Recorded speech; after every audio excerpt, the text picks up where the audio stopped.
First test match చాలా entertaining అయింది. నువ్వా నేనా అని చెప్పేసి ఫైనల్లీ ఇంగ్లాండ్ అయితే సొంతం చేసుకున్నారు ఫస్ట్ టెస్ట్. రేపటి నుంచి సెకండ్ టెస్ట్ మ్యాచ్ ఎడ్జ్బాస్టన్లో అవుతుంది. అసలు పిచ్ ఎలా ఉంది ఈ గ్రౌండ్లో? బ్యాటింగ్కి ఫేవర్ చేస్తుందా, బౌలింగా? వెదర్ కండిషన్స్ ఎలా ఉండబోతున్నాయి నెక్స్ట్ 5 days ఈ టెస్ట్ మ్యాచ్కి? అండ్ ఆల్సో ఇండియా ప్లేయింగ్ 11 చాలా క్వశ్చన్ మార్క్స్ ఉన్నాయి. ఇద్దరు స్పిన్నర్స్ ఆడిపియాలా ఈ వెన్యూలో? నితీష్ కుమార్ రెడ్డి ఆడబోతున్నాడా? అసలు బూమ్రా అవైలబిలిటీ ఏంటి? చాలా మాట్లాడుకోవాలి. And also England already playing 11 declare చేశారు. జోఫ్రా ఆర్చర్ ఆడుతున్నాడా? చాలా మాట్లాడాలి కదా. చలో let's get into it.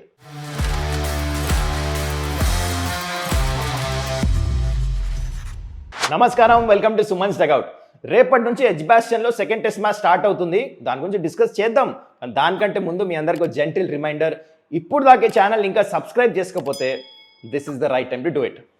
Okay, second test match ఎడ్జ్బాస్టన్లో స్టార్ట్ అవుతుంది. దాని గురించి మాట్లాడే ముందు అసలు హెడింగ్లీలో ఫస్ట్ టెస్ట్ ఇండియా ఓడిపోయారు against England. What can we learn out of it? Number 1, England డీప్గా బ్యాటింగ్ చేశారు. జేమీ స్మిత్ కూడా వచ్చి ఒక యంగ్స్టర్ సాలిడ్గా బ్యాటింగ్ చేసి మ్యాచ్ కంప్లీట్ చేశారు. అనుభవం ఉంది, ఫాస్ట్ ఆడతారు, అగ్రెసివ్ బ్యాటింగ్ చేస్తారు. ఈవెన్ దో వాళ్ళ బౌలింగ్ సరిగ్గా లేకపోయినా బ్యాటింగ్తో కంపన్సేట్ చేసి మ్యాచ్లు గెలుస్తున్నారు. We can learn out of it. What we can learn? India బ్యాటింగే కాదు, బౌలర్స్ మీద ఫోకస్ చేయాలి. 20 వికెట్లు తీసే బౌలింగ్ యూనిట్ సెలెక్ట్ చేయాలి second test match. We can learn that. Number 2, India క్యాచ్లు సరిగ్గా పెట్టుకోవాలి. 7 క్యాచ్లు వదిలేశారు లాస్ట్ టెస్ట్ మ్యాచ్లో, బోత్ ద ఇన్నింగ్ కలిపి. So catching is very very important మ్యాచ్లు గెలవాలంటే. నెక్స్ట్ వచ్చేసి number 3, batting collapses. First inning, second inning మంచి స్టార్ట్స్ వచ్చిన తర్వాత కొలాప్స్ అయ్యారు. ఇదొక ప్లేస్ సరిదిద్దుకోవాలి. అండ్ ఫైనలీ బౌలింగ్ యూనిట్ ఇందాక చెప్పినట్టు you have to pick proper 5 fast బౌలర్సా, స్పిన్నర్సా, కాంబినేషన్ వాట్ ఎవర్. ఆ వికెట్స్ తీసడానికి ఎక్స్పీరియన్స్ బౌలర్స్, అగ్రెసివ్ ఇంటెంట్ ఉన్న బౌలర్స్ని పిక్ చేస్తే నేను టెస్ట్ మ్యాచ్ గెలవచ్చు, లేకపోతే కష్టం అని అర్థమైపోయింది. So taking all this experience into second test match. First మనం వెన్యూ గురించి మాట్లాడదాం. ఎడ్జ్బాస్టన్, ఈ గ్రౌండ్లో ఇంతవరకు ఇండియా ఒక్క టెస్ట్ మ్యాచ్ కూడా గెలవలే. 8 మ్యాచ్లు ఆడితే 7 మ్యాచ్లు ఇండియా ఓడిపోయారు, ఒక డ్రా చేశారు. ప్లస్ లాస్ట్ టెస్ట్ 10 టెస్ట్ మ్యాచెస్లో ఈ వెన్యూలో 9 రిజల్ట్స్ వచ్చినాయి, ఒకటే డ్రా అయింది. అండ్ బేసికలీ ఇది ఏమంటారంటే గుడ్ బ్యాటింగ్ పిచ్ అంటారు. కానీ బ్యాటింగ్ పిచ్ అని చెప్పేసి రిజల్ట్స్ రావు, డ్రా వైపు వెళ్తుందని కాదు. అందుకని ఇందాక మీకు స్టార్ట్ చెప్పా, 10 టెస్ట్ మ్యాచ్ల్లో 9 రిజల్ట్స్ వచ్చినాయి లాస్ట్ 10 మ్యాచెస్లో. సో ఇంగ్లాండ్ ఫాస్ట్ ఆడతారు ఇక్కడ, ఈవెన్ ద బ్యాటింగ్ పిచ్ అయినా. ప్లస్ ఇంగ్లాండ్లో వెదర్ కండిషన్స్ చేంజ్ అవుతుంటే కింద సర్ఫేస్ కూడా చేంజ్ అవుతుంది. ఆల్రెడీ ఫస్ట్ టెస్ట్ మ్యాచ్ కూడా మీరు చూశారు. సో వెదర్ కండిషన్స్ గురించి ముందు మాట్లాడితే, ఫస్ట్ డేనే క్లౌడీ, కొంచెం రెయిన్ ఎక్స్పెక్టెడ్. దాని తర్వాత నెక్స్ట్ 4 days సాలిడ్ అంటే వామ్ వెదర్ ఉంటుంది. High 30 degrees. ఫస్ట్ టెస్ట్ మ్యాచ్లో ఓన్లీ 17-18 degrees ఉండింది, చిల్ వెదర్ ఉండింది. స్వెటర్లు వేసుకున్నారు అందరు ప్లేయర్స్. కానీ ఇక్కడ ఇట్స్ 30-31 degrees హై, వామ్ ఉండబోతుంది. 4th, 5th day స్పిన్నర్స్ ప్లేలో వస్తారు. Coming to the pitch conditions, toss గెలిస్తే సెకండ్ బ్యాటింగ్ చేసే టీమ్సే ఎక్కువ మ్యాచ్లు గెలుస్తున్నాయి. లాస్ట్ 5 టెస్ట్ మ్యాచెస్లో 4 టెస్ట్ మ్యాచెస్ సెకండ్ బ్యాటింగ్ చేసిన టీమ్స్ గెలిచినాయి. ఇంగ్లాండ్ కూడా అదే చేస్తారు, ఐమ్ షూర్ ఇండియా కూడా అదే చేస్తారు. ఎందుకంటే ఇందాక చెప్పే కదా, ఫస్ట్ డే కొంచెం క్లౌడీ వెదర్ ఉంది, రెయిన్ కూడా రావచ్చు. ఆ టైంలో బాల్ ఫాస్ట్ బౌలర్స్కి మూవ్ అవుతుంది.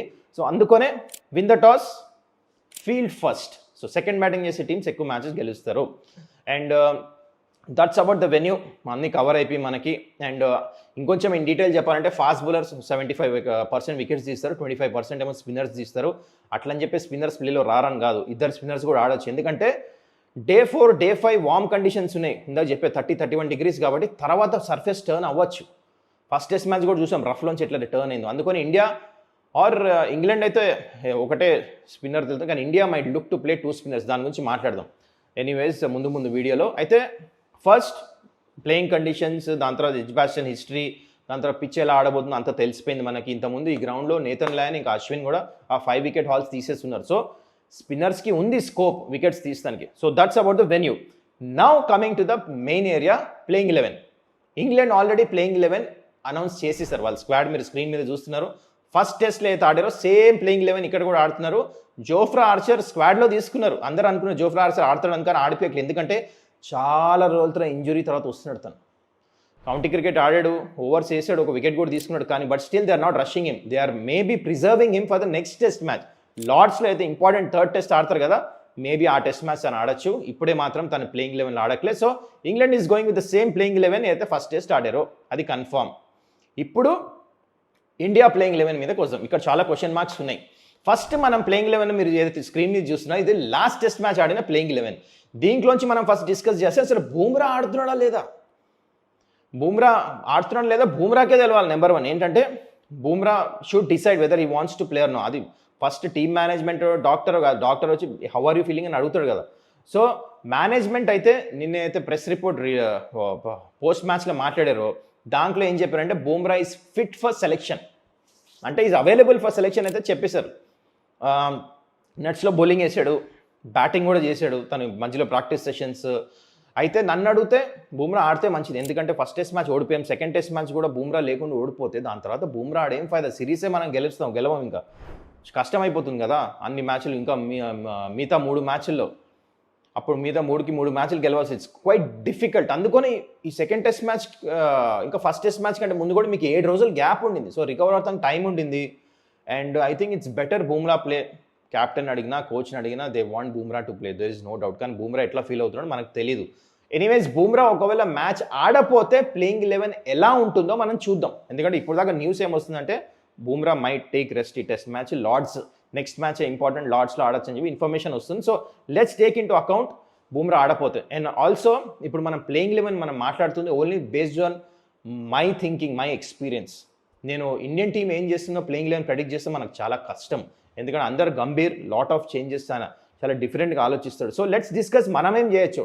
Okay, so coming to playing 11, first Bumrah ప్లేస్లో 2 ఆప్షన్స్ ఉన్నాయి, ఆకాశ్దీప్, హర్షదీప్, ఇద్దరు దీప్స్. అయితే ఆకాశ్దీప్కి చాలా అనుభవం ఉంది, అండ్ ఇంత ముందు కూడా తను టెస్ట్ మ్యాచ్లో ఆడి వికెట్స్ తీసాడు, ఆస్ట్రేలియా ఆడిన అనుభవం ఉంది.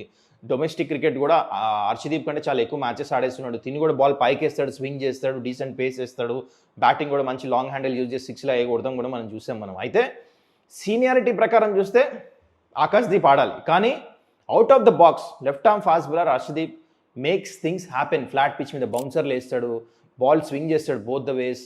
లాస్ట్ ఇయర్ కౌంటీ క్రికెట్ కూడా ఆడేసే అనుభవం కూడా ఉంది. కాబట్టి ఫర్ మీ హర్షదీప్ పాజీ should play in place of ఒకవేళ బూమ్రా ఆడపోతే తను ఆడాలి.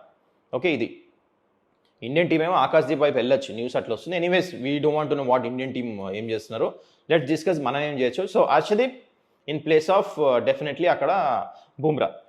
ఇంకో చేంజ్ ఇందాక నేను చెప్పాను ఏంటంటే ఇక్కడ వార్మ్ కండిషన్స్ ఉండబోతున్నాయి, 3rd 4th day ball turn అవ్వచ్చు, అందుకనే ఇద్దరు స్పిన్నర్స్ కంపల్సరీ ఆడాలి.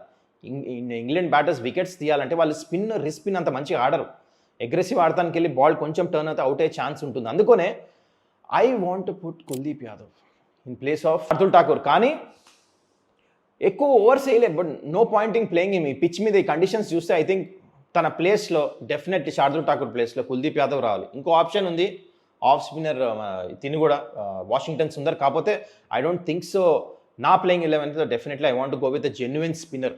మళ్ళా మీరు బ్యాటింగ్ అని వాషింగ్టన్ సుందర్ అని ఆలోచిస్తే it's a defensive thinking. Jadeja Washington Sundar same kind of bowlers అయిపోతారు. ఎట్లా అంటే వాళ్ళు టైట్ వేస్తారు, వికెట్స్ తీయచ్చు ఈవెన్ జడేజా ఇంకా తిని కూడా వాషింగ్టన్ సుందర్. కానీ more genuine spinner who takes wickets నాకేమనిపిస్తుంది అంటే ఇక్కడ చూసుకుంటే డెఫినెట్లీ కుల్దీప్ యాదవ్. మనకు చాలా మంచి రికార్డ్ ఉంది కూడా, అండ్ బావే గోయింగ్ ఇండియా బయట కూడా. ఇంగ్లాండ్లో ఎక్కువ అనుభవం లేదు, ఒకటే టెస్ట్ మ్యాచ్ ఆడాడు, కానీ this is the right time to play him. మంచి ఫామ్లో రిథంలో ఉన్నాడు. అండ్ ఇంకొక చేంజ్ ఏం చేయొచ్చు అంటే I think Nitish Kumar Reddy definitely he should play in place of ever place అని క్వశ్చన్ మార్కా. Definitely I will go with Karun Nair. Last match చూడండి, కరుణ్ నాయర్ ఎక్కువ రన్స్ కాంట్రిబ్యూట్ చేయలేదు. I'm not saying is a bad player out of form అని ఫామ్లో ఉన్నాడు, కానీ తన బ్యాటింగ్ పొజిషన్ కాదు అది, నెంబర్ 6 ఆడే పొజిషన్ కాదు కరుణ్ నాయర్. తను స్టేట్ క్రికెట్ రంజీ ట్రోఫీ ఇండియాకి నెంబర్ 3 నెంబర్ 4 ఆడే టాప్ ఆర్డర్ బ్యాట్స్మెన్, తను తీసుకొచ్చి నెంబర్ 6 ఆడిపిస్తారు. Is out of his batting position. Nitish Kumar Reddy number 6 తన సొంత బ్యాటింగ్ పొజిషన్, అది ఆస్ట్రేలియాలో పర్ఫార్మెన్స్ చేశారు. నెంబర్ 6కి తెలవాలి ఎట్లా టెలిండర్స్తో ఎట్లా ఆడాలి, దాని తర్వాత సెకండ్ న్యూ బాల్ వస్తుంది అది ఎట్లా ట్యాకిల్ చేయాలి, ఎప్పుడు ఎక్కడ అగ్రెసివ్ 6లు కొట్టాలి, ఫీల్డర్స్ వెనకాల ఉన్న తర్వాత కూడా మీరు పవర్ యూజ్ చేసి కొట్టాలి. ఇవన్నీ నితీష్ కుమార్ రెడ్డి బార్డర్ గవాస్కర్ ట్రోఫీలో చూపించాడు. చూడండి, జైస్వాల్ తర్వాత ఈ was the second highest run getter. I was really surprised ఈ టెస్ట్ మ్యాచ్ తను ఆడలే ప్లేయింగ్ 11. ఐఎమ్ ష్యూర్ తను ఆడతాడు, నాకు అనిపిస్తుంది కూడా తను ఎట్లయినా ఆడతాడు. ఎందుకంటే స్లిప్ కూడా అయితే ప్రాక్టీస్ చేస్తున్నారు ఇండియన్ టీం, దాంట్లో గల్లీలో ఫీల్డింగ్ కూడా చేశారంట.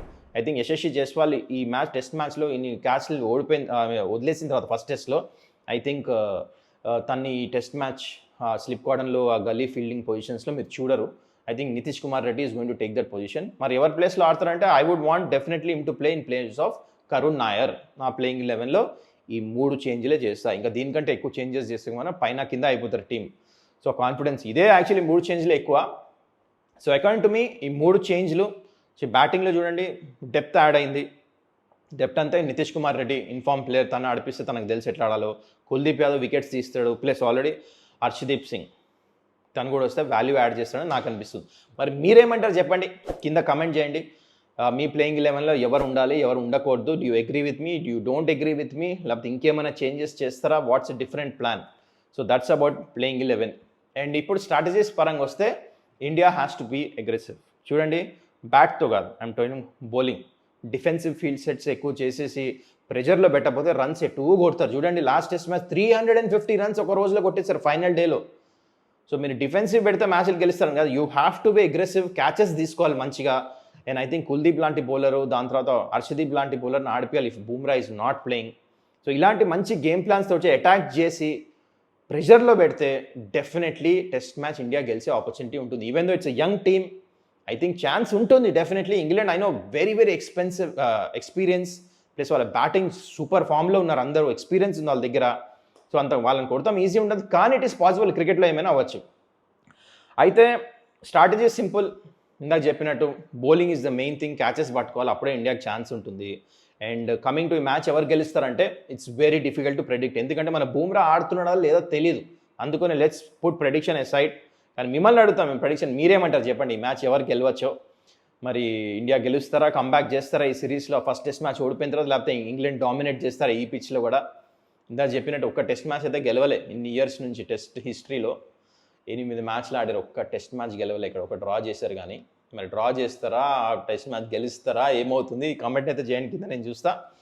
And also I'm asking one more question. ఈ test match generally every day test match ప్రతి డే 1, డే 2, డే 3 రివ్యూ చేస్తాం మనం.